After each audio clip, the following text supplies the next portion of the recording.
ஆதாரங்களோட தினம் இன்னைக்கும் முன்னாள் தலைவர் பாஜக தலைவர் அண்ணாமலை நேத்த முந்தனத்தை கூட சில விஷயங்கள்ல திமுக அரசை கடுமையாக விமர்சனம் பண்ணிக்கிறார். இவர் காட்டிய வேகத்தை எந்த தலைவர்களும் இதுக்கு முன்னாடி காட்டல, இனிமே காட்டப்போல. நயினார் கூட அந்த அளவுக்கு இல்லை. ஒன்று. ரெண்டாவது, ஹிந்துத்துவாவை அப்படி கம்ஃபர்டபுளா ஒதுக்கிட்டு அவரோட பிரச்சாரம்லாம் பாருங்களேன். நான் பல ஊடகங்கள் சொன்னதை இங்கே சொல்றேன். He is Dravidian face of BJP. பாஜகவுடைய திராவிட முகமாக திகழ்கிறார்.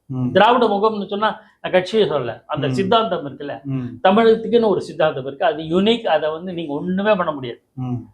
அமித்ஷா இல்ல ஆண்டம் வந்தாலும் ஒண்ணும் பண்ண முடியாது. இந்துத்துவாவை வந்து ஒதுக்கிடுவாங்க.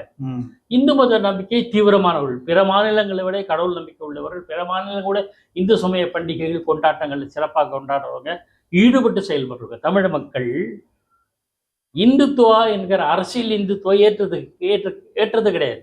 அறுபத்தி அழகா நடக்கும். திருப்பரங்குன்றத்தில் ஒண்ணுமே ஈடுபடலை.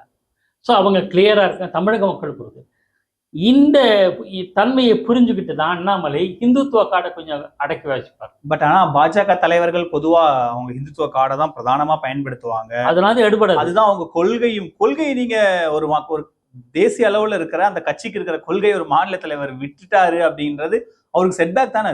இது அடிப்படையில் இது கொள்கையே கிடையாது. பாஜகவினோட கொள்கை